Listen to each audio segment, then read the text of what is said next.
Welcome to the How to Be Awesome at Your Job podcast, the show where brilliant professionals share how to sharpen the universal skills required to flourish at work. Enjoy more career fun, wins, meaning, and money with your host, Pete Makaitis. Hello, and thanks for joining us here for episode 767 with Amy Morin. Amy does a great job of being really specific about the sorts of things that mentally strong people don't do and what to do instead, and the cool benefits that can flow to you in terms of confidence, happiness, feeling good, and ready to tackle bigger challenges to grow and become all the more awesome at your job. So you'll learn 1, the 3 elements of mental strength, 2, the 13 things mentally strong people don't do, and 3, how to more effectively tolerate discomfort and distress in our day-to-day lives. So if you want to check out our show notes or a transcript or the links to bits that we've mentioned here, please pay us a visit over at awesomeatyourjob.com/EP767.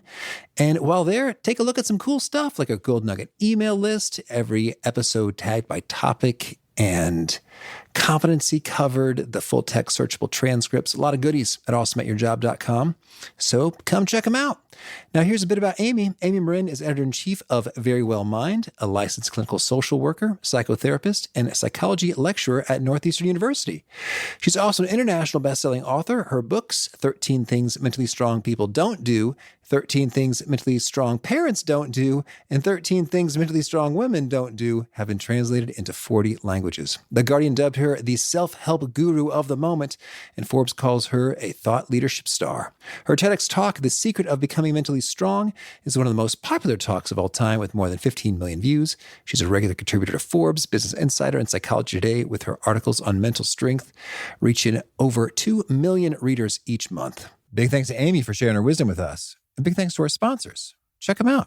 And big thanks to our sponsor, Acorns. Acorns makes it easy to start automatically saving and investing for your future. You don't need a lot of money or expertise to invest with Acorns. In fact, you can get started with just your spare change. Acorns recommends an expert-built portfolio that fits you and your money goals, then automatically invests your money for you. NerdWallet.com, whom I love on these sorts of matters, gives Acorns a whopping 4.7 stars and says, quote, if you want to make the most of your spare change, there's no better place to do that than Acorns. Head to acorns.com/awesome or download the Acorns app to start saving and investing for your future today. And we got a legal disclaimer here. It may not be representative of all clients. Tier 1 compensation provided. Compensation provides an incentive to positively promote Acorns. View important disclosures at acorns.com/awesome. Investing involves risk, including the loss of principal. Please consider your objectives, risk tolerance, and Acorns' fees before investing. Acorns Advisors LLC, Acorns, is an SEC-registered investment advisor. Brokerage services are provided to clients of Acorns by Acorns Securities LLC, member FINRA/SIPC. For more information, visit acorns.com. One sponsor to check out is Storyworth. Whenever I'm thinking about meaningful Father's Day gifts, Storyworth leaps to mind. Storyworth helps you preserve precious memories and stories from your father for years to come.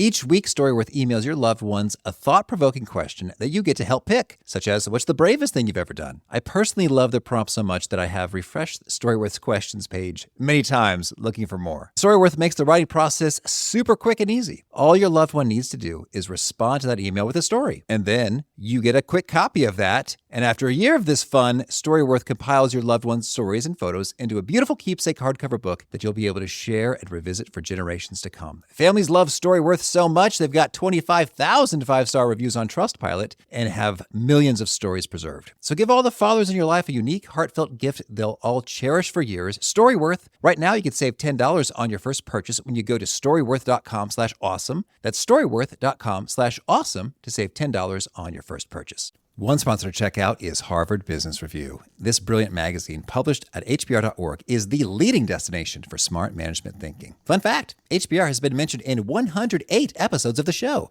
That's because HBR has great stuff that comes up often. They've got explainer videos, podcasts, real-world case studies, and much more. I think of HBR each night that I put on my special orange glasses. Their article, Will Blue Light Glasses Improve Your Sleep?, revealed that those who wore them reported better sleep and a 7% improvement in work performance as compared to those who wore the sham glasses. So I cite HBR anytime anyone tells me that I look silly wearing them.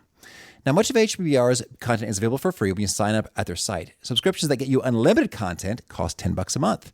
If you visit hbr.org/subscriptions and enter the promo code AWESOME, you can save 10% off of that subscription. Again, to save 10% off of your HBR subscription, go to www.hbr.org/subscriptions and enter the promo code AWESOME.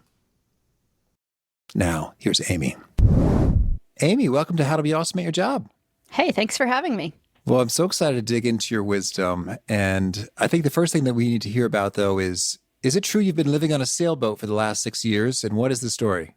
It is true. So I guess 6 years ago, we decided, hey, why live in Maine if you don't have to? It's kind of cold and dark. So we went on this adventure that was supposed to be 6 months on a sailboat, but 6 years later, here I am. And it was my husband's dream. When he was 4 years old, his bedroom was decorated in a sailboat theme. So he said, someday I'm going to live on a sailboat. But, we realized someday isn't always promised. So just one random day, we said, why not do it? So we packed up a Fiat with a dog, a cat, a laptop, and off we went. And here we are, still in the Florida Keys on a sailboat. So as we speak, you're on a sailboat. I am, yes. I don't see anything rocking. I mean, it's... Yeah. So a lot of the time, because I need super fast internet, we're tied to a dock. So I'm not just bobbing around in the ocean or anything. Mm-hmm. And so has that been working out well for you? You're pleased with the decision? And what are some of the pros to living on a sailboat maybe others should consider?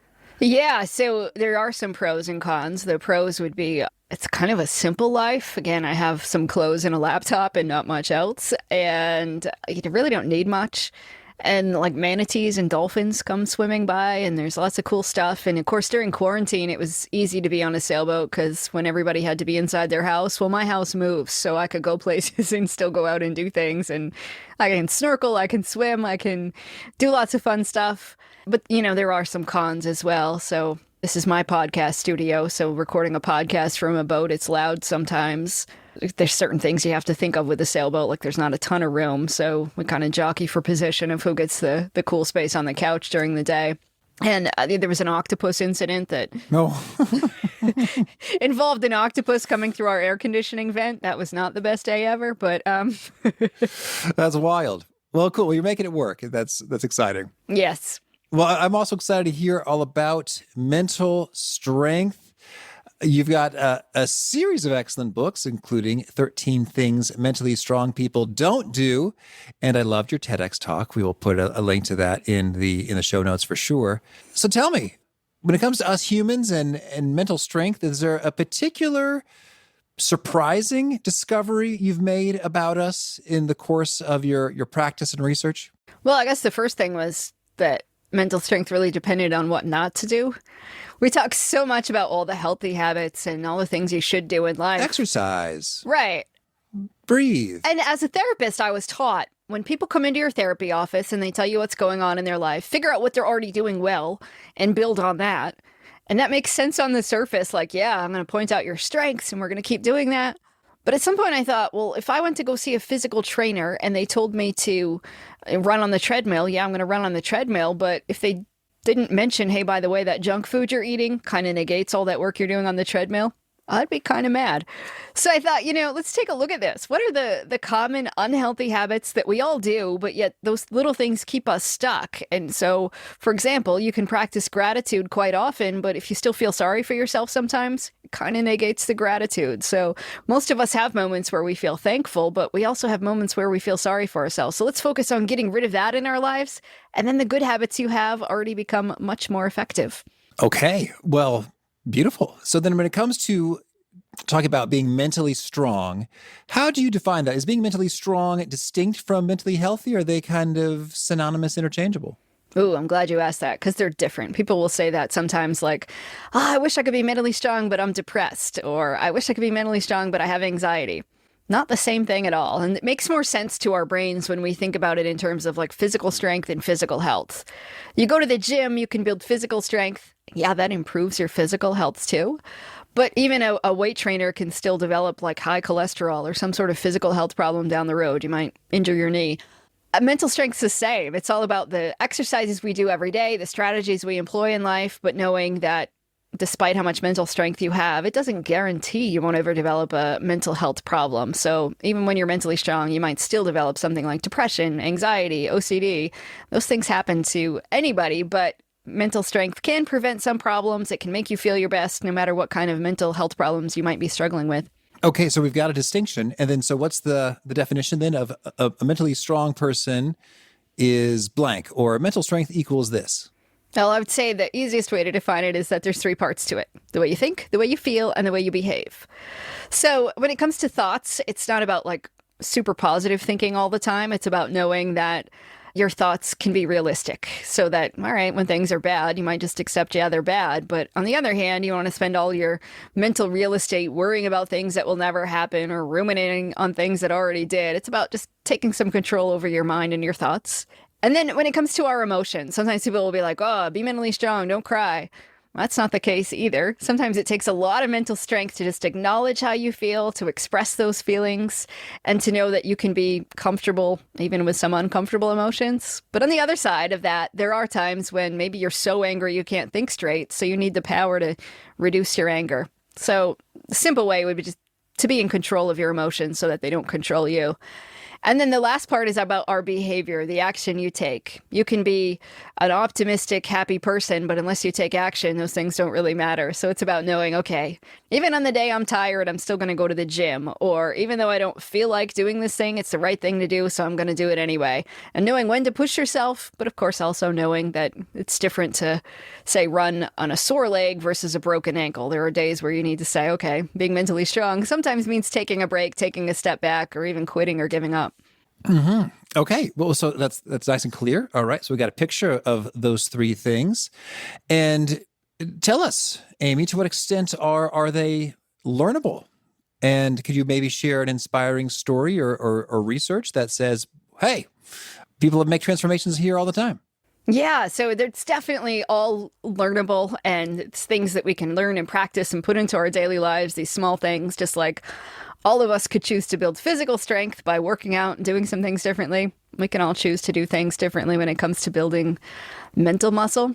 And there's lots of stories of, Olympic athletes and Navy SEALs and people who go out there and do really cool things with their lives. But I can share my own story in life and tell you that I don't come by this naturally, but I've learned a lot over the years. As a kid, I was the kind of kid that never raised their hand in class. I actually hated school to the point that I vomited before school every day until about the 4th grade. High school, never spoke in class either. I was the shy kid in the back of the room. I became somebody that was able to give a TED Talk that's now been viewed by 20 million people. And I can do lots of things I never, ever thought I could do before. But it was about practicing and putting those things into place. And as a therapist, I knew some of this stuff, but it wasn't really the books, the textbooks that taught me anything differently. It was mostly my life experiences. When I was 23, I lost my mom. When I was 23, my husband passed away. A few years after that, my father-in-law was diagnosed with cancer. It was like this, my 20s were awful. I went through all of this hard stuff, but I learned from it. And what I learned was like, okay, don't sweat the small stuff. It really is a lot to be said for that. There's things that I never thought I could do that I can. And even as a therapist, I'd be teaching other people about their self-limiting beliefs. But at the same time, I think I really believed that I had a lot of limitations that I didn't. I can get out there and do so many things now that I never thought I could do by putting these things into practice, by giving up unhealthy habits that were holding me back, and by truly just saying, okay, let's get out there and try these things. Mm-hmm. Well, let's hear the things. So there's 13 things mentally strong people don't do. Can you give us that rundown? Sure. You want all 13? Yes, please. I'm going to cheat by looking at the back of my book, because now that I've written 5 books, they get a little out of order after a while. So the first one is that mentally strong people don't waste time feeling sorry for themselves. They don't give away their power. They don't shy away from change. They don't focus on things they can't control. They don't worry about pleasing everyone. They don't fear taking calculated risks. They don't dwell on the past. They don't make the same mistakes over and over. They don't resent other people's success. They don't give up after their first failure. They don't fear alone time. They don't feel like the world owes them anything. And they don't expect immediate results. Okay. Thank you. That's it. That's 13. Okay. There you go. Count them up. All right. So then, as I hear each of them, that seems to make sense. Like, yeah, It'd be better to not waste time feeling sorry for ourselves. It'd be better to not give away our power. Yeah, it'd be better to not shy away from change. So, yep, that seems good. I'm curious, though, if we are doing some of this stuff, how do we begin to make that change? Yeah, so it's easy to say I don't do those things or I don't do them very often or it's not a problem. But the truth is we all do those things sometimes. I mean, we all expect immediate results, for example. And that's part of the world we live in. We now have Google and Amazon where you can get an answer in the click of a button. You can get something delivered to your door almost immediately. So then when it comes to changing our lives, we think this will happen this week. And you can even look at it with like New Year's resolutions. Most of them go out the window within 2 weeks. I think January 18th is the day that most people have already given up on their New Year's resolution. Because we expect things to happen fast. I'm going to lose 100 pounds this year. I'm going to change my life. And it doesn't happen according to our schedule. But whenever we find ourselves doing these things, the first thing is just become more aware of it. And even though I've written books on this and I talk about it all the time, I still find myself doing certain things. I give away my power, for example. I'll blame somebody else for putting me in a bad mood or ruining my day or making me do something. Nope, those are all my choices.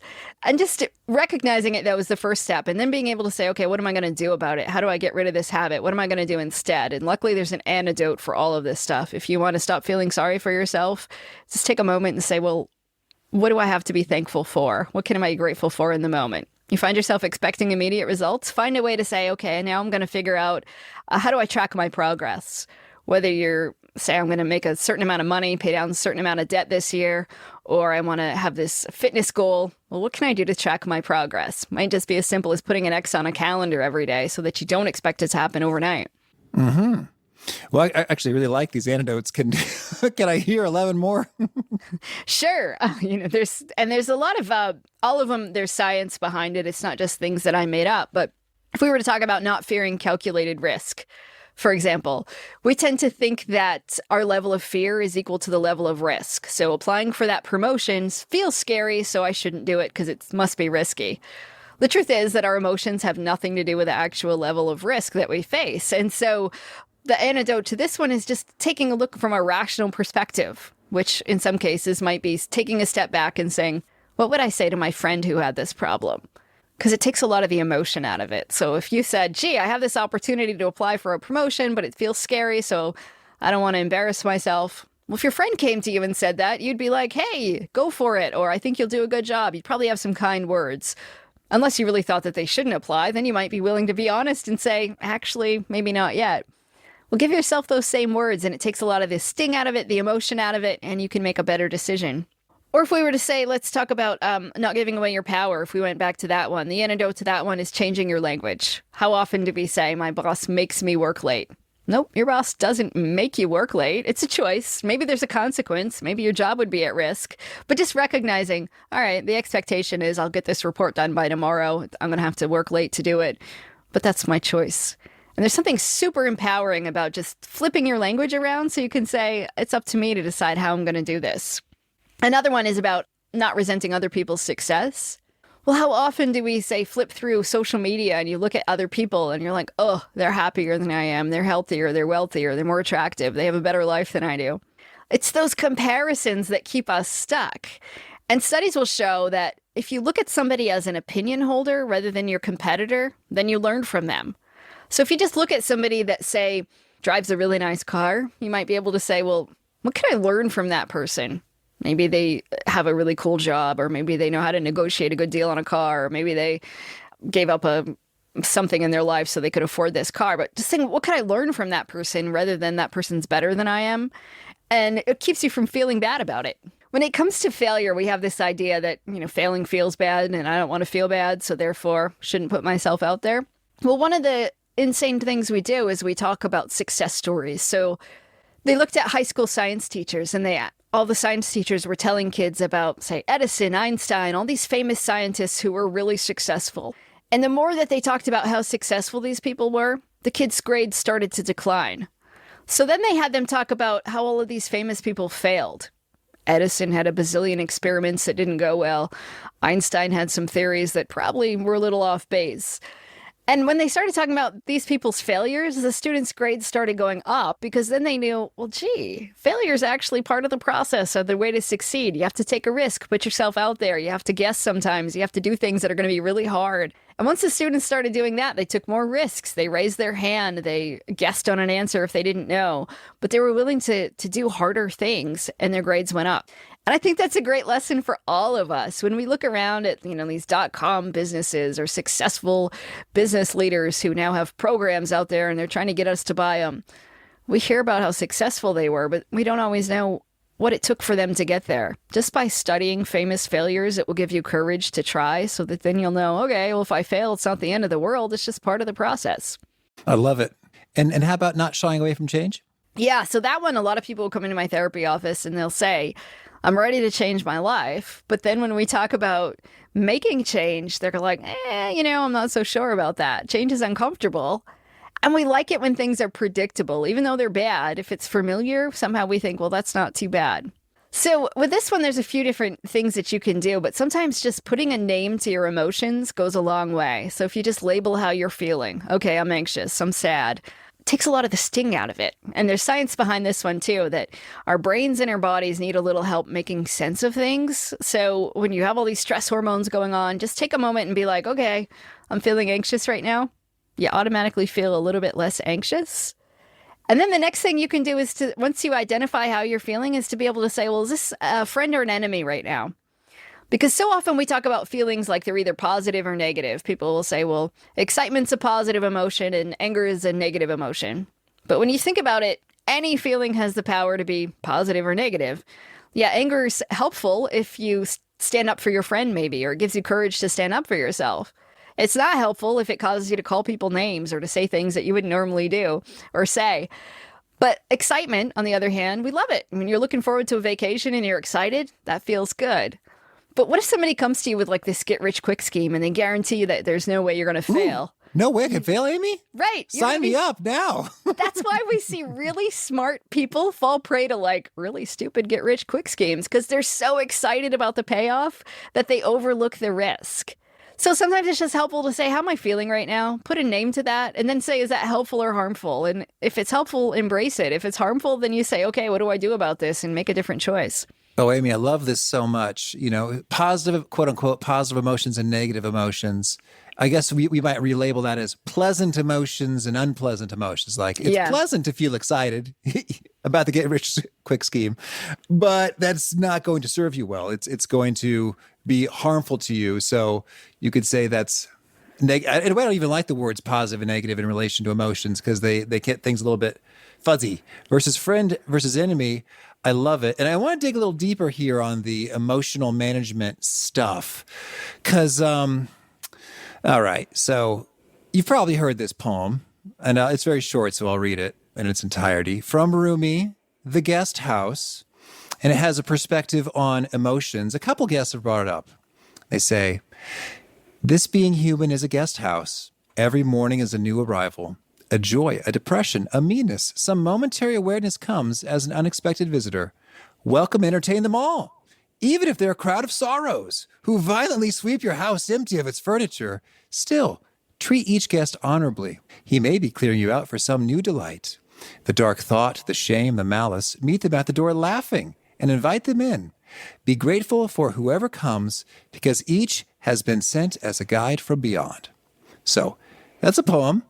It's, I think there's some profundity. I mean, I chew on that and I think, wow, that sounds like a cool, free, liberating way to live, but I don't know if it's optimal and it may be harmful. And what's your hot take, Amy, when it comes to emotional management, calling things friends or enemies versus they're all just guests. They come and they go and they serve us? I think there's a lot of power in just sometimes allowing emotions to come in. I think a lot of our suffering in life comes from our attempts to fight feelings. So something's anxiety provoking. We don't like to feel that way. So then we try to get rid of the anxiety rather than solve the problem. I think life gets a lot better when we get better at answering the question, should I solve the problem or solve how I feel about the problem? Sometimes we have a problem that's huge, but it's so anxiety provoking and I feel anxious about it. So I just want to solve my anxiety rather than tackle the problem. This is why people develop, say, substance abuse issues or compulsive behaviors. It feels better to do this right now than it does to tackle that problem. So I'm going to do what's in front of me, whether that's grab a drink or eat too much, something to take care of my feelings rather than take care of the problem. And I can't tell you. I mean, I've noticed this in my own life, but it's something I constantly work with people in my therapy office about, is just honoring our emotions sometimes and knowing that the more we run from them, the more they just keep following us and they show up wherever we are, and they show up in different areas of our lives. So if you're sad, sometimes that helps you honor something you lost, and you have to go through those sad feelings. But instead of going through them, we do a lot of effort to try to go around, do everything we can to go under, over, skip it. We distract ourselves constantly because emotions, certain ones, are uncomfortable. We don't want to be bored. We don't want to be lonely. Who wants to be sad or anxious? And in today's world, it's so easy to distract ourselves with our phones, with constant noise in our ears, all the things we can do so that we don't have to tolerate a moment of discomfort. But if we spend our whole lives trying to just avoid being uncomfortable or making it so we don't experience emotions that are unpleasant, life gets even worse, and it's this vicious cycle.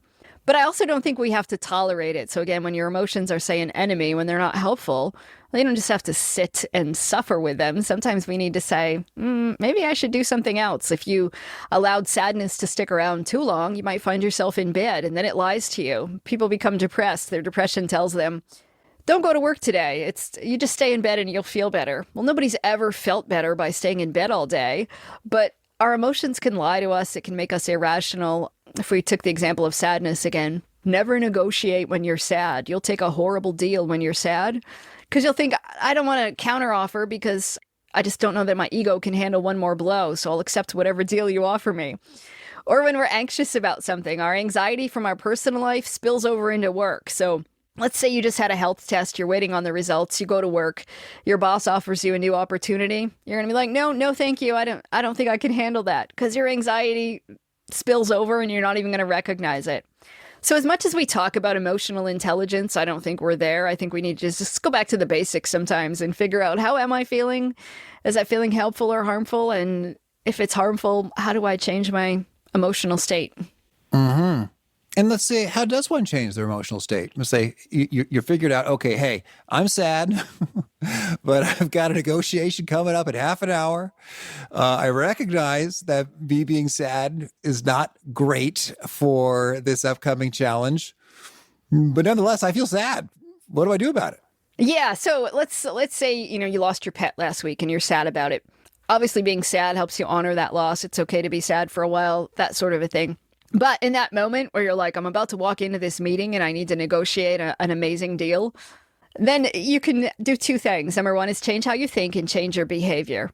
So we tend to do something that keeps us in whatever state we're in. When you're anxious, maybe you pace. When you're sad, you just sit and stare at the wall. Yeah, look down. Right. And those kinds of things reinforce how we feel. So sometimes you need to act the opposite. So get up and go for a jog, or you look at a funny cat video online, or you call somebody and talk about a completely different subject, just to shift it. And you can also change what you're thinking about. When you're anxious, maybe you're replaying something over and over again, or dwelling on the worst case scenario. Or when you're sad, you're just thinking about more sad things. Take a moment and purposely think about something that's happier, just to give yourself that little mood boost when you need it in the moment. Mm-hmm. All right. Thank you. Okay. Well, let's see. There's a few more things that mentally strong people don't do. And I want to hear some antidotes if you find yourself doing it. How about when we're focused on things that we can't control? What's the antidote? That one is about sometimes just pausing and saying, okay, what is within my control? Might only be your effort, your attitude, your behavior, but it's tough to do. We want to control the outcome. Or we find ourselves doing these things too. Like, let's say you have a pain in your knee, and suddenly you start Googling, and, within 2 minutes you find out either it's nothing or you're about to die, depending on which website you look at. And so to control your anxiety, maybe you just keep researching, and that's not helpful. Well, what can you control? Well, you can control when you call the doctor, if you make an appointment, or what you do about it. So sometimes it's just about taking a step back and saying, what's within my control right now? And then taking some kind of action, but making sure that action's about moving forward, ending up in the endless loop of research. You could research forever, and what's that going to do? Or if you have something coming up this weekend and you want to make sure it's a sunny day because you have outdoor plans, checking the weather compulsively every 2 minutes isn't going to change the outcome. So maybe you just ask yourself, well, okay, what's the worst case scenario? And then kind of play that through of, all right, well, if it rains this weekend, what's going to happen? My plans get ruined. Well, if my plans get ruined, what will I do instead? And just playing that tape through sometimes reminds us that, all right, even if the worst case scenario did happen, it's not the end of the world. Mm-hmm. And if we're worried about pleasing everyone, what do we do? Again, that one is a difficult one for chronic people pleasers when you tend to always say yes to everything. Sometimes it's just a matter of stepping back and having a new default answer, because if somebody calls and says, hey, can you do me this favor? And you always say yes, take a moment and say, I'm going to check my schedule and get back to you. I'm just having a new script. And maybe you already know the answer is going to be yes, or maybe you already know this is something I really don't want to do. But in that moment, it's hard to say that. So just having a pre-planned script like, let me check my schedule and get back to you, or I'll have to see if that works for me, but I'll let you know. Just having that little pause sometimes can then give you enough time to think, okay, is this something I really want to do or not? And then you can get back to the person with a better answer. But I find a lot of times people pleasers, just their default is to always say yes to everything. So they need a little bit of time to decide, do I really want to do this or not? And what if we're people pleasing, not just in the saying yes or no, but in the broader sense of what we choose to ask for? Like, ooh, I don't want to ask for that. That might be too much. I don't want to inconvenience them in that sort of a way. Anytime we're afraid of something, the best way to overcome that fear of saying, okay, I'm afraid to ask for something, or I'm afraid to take care of myself, it's just about doing it in small steps. So maybe you ask for a little less than you actually want, just to see what happens as an experiment. I'm a huge fan of saying, let's try behavioral experiments and test the waters. Sometimes people will be like, oh, I can't ask for that because my boss might be mad, or I can't ask my coworker for that favor, or I can't speak up and say, actually, that's an unreasonable deadline. We'll try it and see what happens. And to know that you don't have to feel brave to act brave. Just put yourself out there and do it anyway as an experiment. If something terrible happens, you can learn from it. But I think 9 times out of 10, you might discover that the worst isn't going to happen. People aren't going to be mad. They're not going to freak out. They're not going to look down on you if you ask for what you need. Mm-hmm. Certainly. And I like that notion of the little steps. And that might even just be like, try writing the email or try writing out the script. Try asking for, instead of saying, there's no way that's going to happen, boss. Forget about it. You're like, hey, actually, that's going to be very challenging based upon these other things. And it may require that I'm up until midnight if we don't reprioritize some things. So how do you think about the priorities? Like, you got to stay up till midnight, versus, I had no idea. I'm so sorry. Let's, see what we can do here. Cool. And if you're dwelling on the past, how do we undwell? So, yeah, sometimes we dwell on like something bad that happened 6 weeks ago. Sometimes it's like the conversation that happened at lunch. Maybe you get home from work after a bad day and you just keep replaying over and over again and thinking of all the things you wish you would have said, all the things you wish the other person hadn't said. It's like this tape that gets stuck in our head and we rehash it over and over and over again. So one of my favorite exercises for this one is to distract yourself. We call it changing the channel in your brain. And we're pretty bad at it at first. So maybe you had a bad day, you get home from work and you're still thinking about that bad thing that happened. And you say, well, don't think about that. Well, you're actually going to think about it more. So I'll do this exercise with people often. We can do it right now if you like, where I say, spend about 20 seconds thinking about white bears. White bears, white bears, white bears, polar bears, stuffed white bears, as many white bears as you can. Like the Coca-Cola advertisement? Exactly. Mm-hmm. They're so adorable. Unless they're mauling something, I guess. White bears, white bears, white bears. So then spend the next 20 seconds thinking about absolutely anything you want. But whatever you do, do not think about a white bear. Well, yes, it's challenging. I'm like, battery recharging batteries. Battery rechargeable. It's hard. I'm drifting. Okay. And then one more quick thing then. For the next 20 seconds, see how far you can get from the alphabet from Z to A. See if you can get all the way through the alphabet backwards. Okay. Ready, set, go. Out loud? Yep. Okay. Z, Y, X, W, V, U, T, S, R, Q, P, O, N, M, L, K, J, I, H, G, F, E, D, C, B, A. Oh, that's impressive that you just did that. You. Good work. Thank you. So when I said think about white bears, did a white bear pop up into your head, at least one? Yes. And then when I said don't think about white bears, think about anything you want. Did a little white bear pop up maybe at least once? Oh, yeah. And then how about when you just went through the alphabet backwards? Did you think about any white bears then? Well, no, I was trying really hard to impress you and the listeners by nailing So I was putting all my mental energy there. Well, let me tell you, I was impressed. That was actually really Thank fast. you. That's what it's all about, baby. And that is an example of how to change the channel in your brain. If you tell yourself, don't think about white bears or don't think about that awful conversation, it's going to pop up into your head. But if you give yourself a little task to do at home, you're probably not going to be like, okay, I'm going to go through the alphabet backwards. But you might give yourself something to do. Like, okay, instead of sitting on the couch and rehashing this awful thing that happened earlier today over and over again and staying stuck in a bad mood, what can I do? And it might be about calling a friend to talk about a completely different subject. Maybe you go outside and do something. Maybe you say, I'm going to organize my closet for 10 minutes. But give yourself something to do. Sometimes getting up, moving around. The point is, when you're dwelling on something that already happened, you can't change it. You can learn from it. But when you just rehash it and ruminate on it over and over again, you stay stuck in a bad mood. And then telling yourself, don't think about it, actually makes it worse. But if you get up and go do something, give yourself an activity, it can boost your mood just a little bit. And even though you're probably going to eventually go back to thinking about it again, when you feel a little bit better, you might be able to see it from a different angle and say, okay, maybe it wasn't so bad, or maybe the next time this comes up, I'll have a different strategy. But the point is, you just don't want to sit and dwell on something that makes you feel bad and keep dwelling, and then you feel worse. Mm-hmm. Ooh, I dig it. I dig it. And I'm thinking in particular that the alphabet backwards is an example of, has a little bit of a challenge or game-like quality to it. And I'm thinking about if there's a quick game like, I don't know, Wordle from the New York Times. There's been a lot of fun. Or Tetris, or, I don't know, online math problems or something. It seems like maybe it's just me, but like something that it makes a bit of a demand upon you. Like, I'm going to have to try to apply my attention here in order to prevail. And I like prevailing, so I'm going to use just about all my attention on the thing.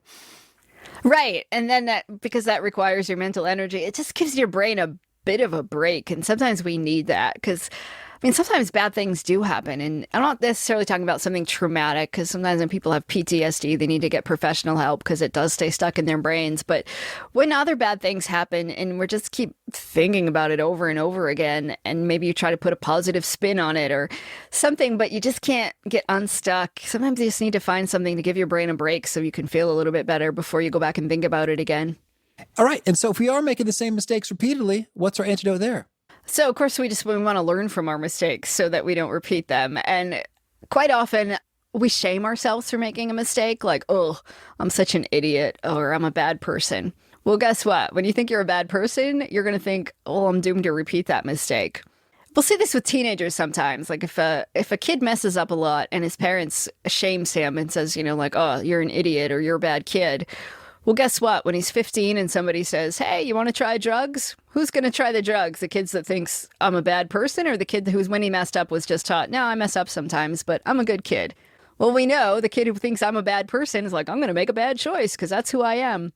Well, we do that to ourselves as adults. Like, oh, when we mess up, we think, well, I'm not smart enough. I'm stupid. I can't ever do anything right. When you think that way, you're going to then think, well, I'm incapable of doing better next time. So just catching how harsh we are on ourselves sometimes and saying, well, how do I talk to myself the same way I'd talk to a friend again? Use self-compassion. If you end up shaming yourself, remind yourself, no, I just messed up and that's okay. I'm capable of doing better next time. Mm-hmm. And if we are uncomfortable being alone and with silence, what do you recommend? So this one takes some practice. So sometimes people will say, no, I love alone time. And then I'll say, well, what do you do when you're alone? And they'll say, well, I text my friends or I'm scrolling through social media. But they're not really alone with their thoughts. They're sort of consuming stuff. They're listening to podcast episodes. They're doing something. But this one's really about sitting alone with your thoughts, which can be uncomfortable. Most of us want to be productive. We want to be doing something. And the thought of being alone with our brains is scary. So one of the strategies for this one is to just schedule a date with yourself. It might be that you go to dinner, maybe you go watch a movie, maybe you go for a walk on the beach, go do something all by yourself. And you don't have the pressure to perform, to make somebody else happy. You don't have to make pleasant conversation. Just go do what you want to do. And make it more pleasant to spend time with yourself. And then it becomes less scary over time. And people will say, well, gosh, this is hard, or it's embarrassing to do these things alone, or I'm not comfortable, but start small. Maybe it's just taking a quick walk. Maybe it's going somewhere to eat. where you at least know somebody, the waitress or somebody there. But just go do these little small things. And as you become more comfortable with yourself, you get to be more comfortable with the things going on in your own brain. Okay. And finally, if we do feel the world owes us something, well, one, how do I identify that? Because I imagine many people will deny that. Oh, no, I don't do that, Amy. And two, if we catch ourselves in your description, what do we do about it? Yeah, I hear like older people say, "Oh, the younger generation feels entitled." So entitled.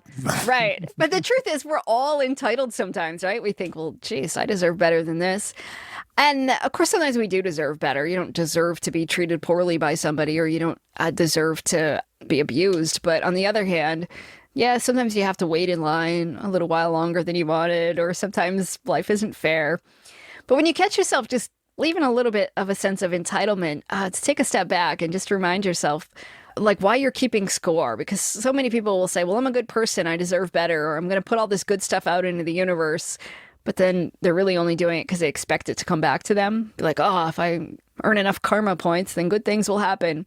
So just remember that whatever it is you have to offer the world isn't alone. It's a gift. You have plenty of things to give the world. But if you always expect to get the exact amount of things back that you're putting out into the world, you're not going to be happy. So just knowing it's wonderful that you have gifts and talents and skills and things that you can give to the world, but you're not guaranteed that just because you're a nice person, good things are going to come your way. Mm-hmm. Indeed. And I wanted to ask you, we had another podcast guest, Robert Glazer. Do you know him? I know of him, yep. Well, he quoted you in his email.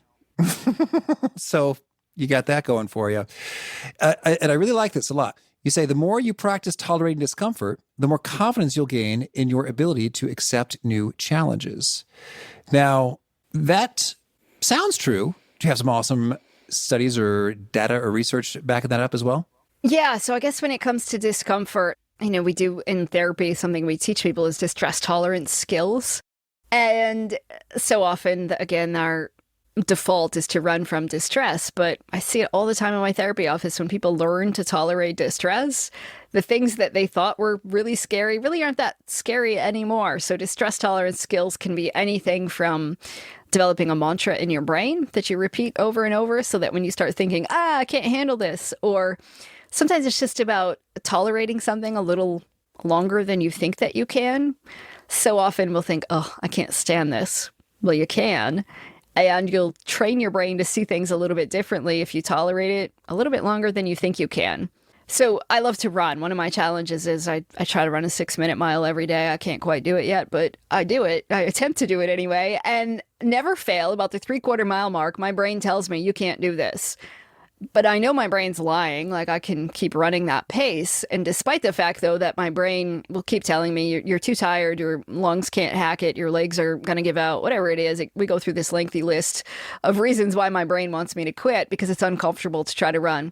But I know I can trick my brain, or I can prove to my brain that it's wrong. And slowly over time, my brain now is like, okay, I know that you're going to keep running anyway, but I'm going to keep trying these things on you.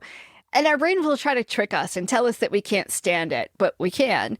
And the best strategy I know what to do is to just prove your brain wrong. Know that your brain will underestimate you. It will tell you that you're not capable, you're not competent. But when it tells you that, just say, okay, challenge accepted, and push yourself a little harder and see what happens. And over time, you can train your brain to see you as a little more competent, a little more capable. And that will give you the confidence to know, okay, I can handle being uncomfortable.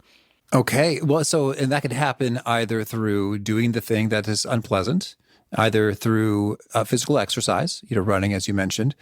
I've actually been, I got on a Wim Hof kick, if you know this guy, and I've been dunking my hands and face into ice water. And well, actually, it's actually rather refreshing in and of itself, but it also hurts and is unpleasant. And so that's kind of the challenge. It's like, oh, I really want to take my hand out of this ice water now. I was like, well, I will do that in 10 seconds. And in so doing, I don't have the data here, but I think that this is doing something good for me and the ability to tolerate discomfort and have confidence in my abilities. So I guess, Amy, I'm not crazy. Shoving my face and hands in ice water can be helpful in this way. Yeah, and that is, right along the exact same theory. And that's one thing that I have refused to do. I grew up in rural Maine where a lot of people don't have running water, to be honest. There's still a lot of poverty there. My parents both grew up in extreme poverty and worked really hard to make sure that I had hot water. So I cannot do that to my parents to then say, hey, guess what? I'm taking a cold shower for fun. So I don't do that, but it's absolutely along the same lines to say, okay, how do I put myself in an uncomfortable situation and then prove to myself that, yeah, this is uncomfortable, but I can stand it. And it's like then when you teach yourself, I'm going to do this a little longer than I would like to, it just teaches you, yeah, I can go out there and do hard things. And although it's uncomfortable, it's not the end of the world. Mm-hmm. All right. Well, Amy, tell me anything else you want to make sure to mention before we shift gears and hear about some of your favorite things? Gosh, no, I think you've covered so much about mental strength. I appreciate that. Oh, thank you. All right. Well, then can you start with a favorite quote, something you find inspiring? So something my mother always used to tell me was, never let your morals get in the way of doing what's right. She didn't make that quote up, but I'm not sure who said it. But it's something I remind myself quite often that there's plenty of things out there. Sometimes it may not be what I think is the moral decision, but then when you really stop and think about it, you think, no, but this is the right thing to do. Mm-hmm. And how about a favorite study or piece of research? I think one of my favorite studies is the one where they took a look at older men who were like in their 80s, and they decided to rewind the clock. Most of these men had some physical health issues, maybe some cognitive decline, but what you'd expect from elderly men. And they decided to put them in a situation where they pretended like it was back in like 1950, back when they would have still been vibrant men in their 40s and physically capable, and they made their surroundings look like it was 1950. And they found that by doing that, some of these men started to stand up straighter, their health got better, their mental health improved, their cognitive abilities improved, simply because they thought this is how they were supposed to be. And I guess when I take away from that study is sometimes we think, okay, whether it's about aging or it's about a person with a certain illness or ailment or whatever it is, we have this notion of, no, this is how I should be when I'm 40. This is how I should be if I have high cholesterol or some physical health issue. But it's really our minds that make all of those things happen. And so if we can just remind ourselves, well, if I want to behave like the person I want to become, I want to be a vibrant, healthy, younger person, or I want to be somebody who's happy and full of life. I want to be a confident person. Act like that person now, and you can become it. Okay. And a favorite book? My favorite recent book is The Gift, written by Edith Eger. She's a Holocaust survivor. Mm-hmm. And a favorite tool, something you use to be awesome at your job? One of the things I do that still probably helps me the most is I keep a paper calendar so I can have it in front of me, and so I can look at dates and things going on and still writing down lists, and having that with me at all times instead of just relying on technology helps me feel better. Mm-hmm. And a favorite habit, something you do that helps you be awesome at your job? I would say running every day. Mm-hmm. And is there a key nugget you share that people quote back to you often? They retweet, they Kindle book highlight. It's the Amy original they can't resist? Yeah, I think I said something to the effect of, whomever said time heals everything lied to us. It's what you do with your time that matters. All right. And if folks want to learn more or get in touch, where would you point them? My website, amymorinlcsw.com. And do you have a final challenge or call to action for folks looking to be awesome at their jobs? I would say set a goal this week and challenge yourself to do it, and then check in and see what happened and what can you learn from it, and ask yourself, what did I do to become mentally stronger this week? All right, Amy, thank you. This has been a treat. I wish you much luck and success with you and mental strength. Thank you. I appreciate it. I loved Amy's simple tip on if you're dwelling on the past and you're kind of stuck in a recurring loop there, ruminating, it's great to find a super mentally engaging means of forcing your brain to go elsewhere, like doing the alphabet backwards. I'm thinking about a quick round of Tetris or Wordle, or there's a little Stroop app in which with the red and green colors and text, if you could find it on the App Store, it's surprisingly demands all of my mental energy and it takes 1 minute to do. So cool tip there. Easy way to shift away from the rumination and the past and get into something more helpful. Again, the show notes, the transcript, the links to items we've referenced are at awesomeatyourjob.com/EP767. Hope to catch you next time, and peace. Thanks for listening. To get the most out of the show, we recommend 2 key things. First, check out the extra resources at awesomeatyourjob.com. You can find this episode's transcript and links, as well as the perfect episode for your situation. You can search the full-text transcripts of hundreds of episodes or explore episodes tagged by topic and competency covered. Second, subscribe to the podcast and get future episodes automatically. You can subscribe by telling Siri and several other smartphones and speakers, subscribe to the How to Be Awesome at Your Job podcast, or by tapping subscribe in your podcast player of choice. If you'd like some extra help figuring out podcasts and how subscriptions work, visit awesomeatyourjob.com/subscribe for guidance. Hope to catch you on the next episode of How to Be Awesome at Your Job.